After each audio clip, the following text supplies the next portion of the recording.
In this video, I'm going to walk you through the 3 core and pelvic floor exercises for week 2 of 4th trimester recover and rebuild. So your first exercise, we're kind of layering on to the core and floor connection breath. It's really common for the pelvic floor muscles after pregnancy and birth to kind of assume this short and tightened position.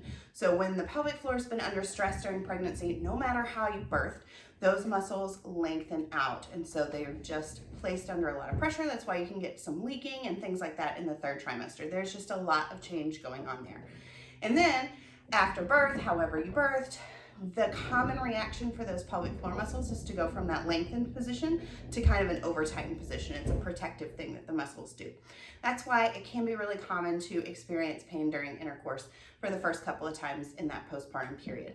So that's kind of what we're going to work on today, is making sure that we're able to relax and release the pelvic floor, because that's a super important part of having that full spectrum of pelvic floor strength. So we're going to start with the pelvic floor drop, and it's exactly what it sounds like. We're helping the pelvic floor relax and release by giving it a little assistance, making it drop. So I want you to start on your back, same as the core and floor connection breath. Have something handy, a bed, a chair, in my case a bench. I want you to scoot pretty close to it so you can relax the legs. I don't want you holding tension there. So relax the legs, place your hands on your thighs. And as you inhale, you're gonna press down gently on your thighs. And what you should feel as you do that is the pelvic floor drop down and relax and release. Kind of like an elevator, you're taking it from the first floor to the basement. And then as you exhale, you're gonna draw the elevator up to the top floor. So I'll show you now. You're gonna inhale, press down gently. You should feel light pressure down there. And then exhale, release the pressure on your thighs. Draw up and in. And what you may find is if you didn't feel much during the core and floor connection breath, this really gives you that feeling of drawing everything up and in because you're actually relaxing the pelvic floor.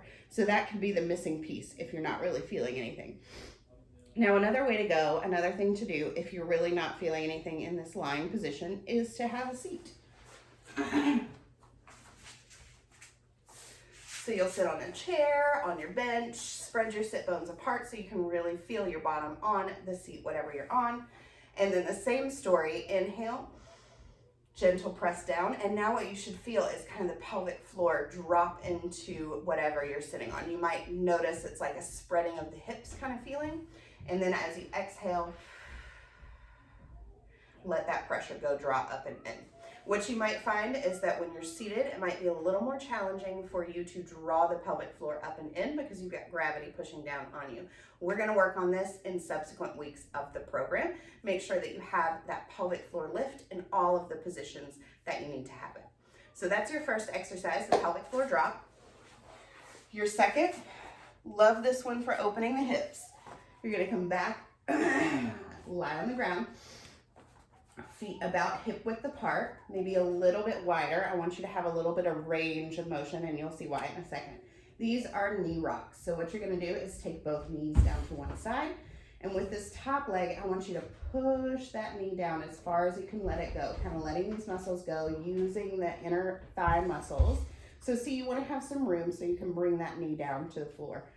You're going to hold for about 5 seconds, and then switch.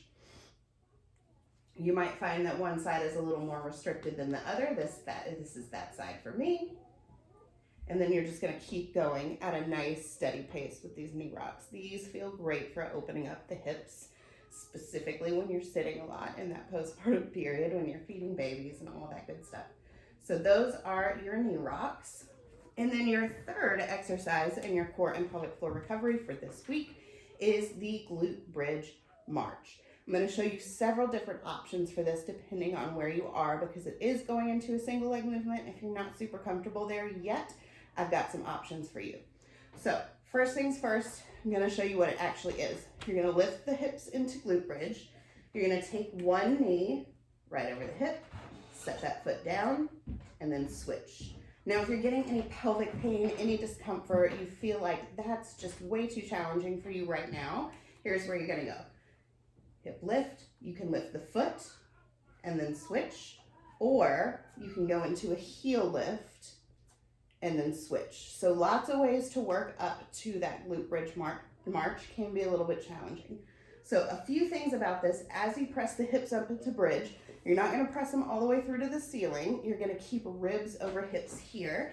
And then as you bring that knee up, you're just going to bring it right over the hip and then set it down and switch. We're trying to keep the hips nice and still. So as you bring a knee up, your hips aren't dropping down. If you're getting that hip drop going on, take one of those lighter options with that foot lift or the heel lift, whichever one works for you. So that's a great way to introduce single leg loading back into that postpartum period. You're doing it anyway every day, so we need to work those unilateral sides. Those are your exercises in week 2 of your core and floor recovery.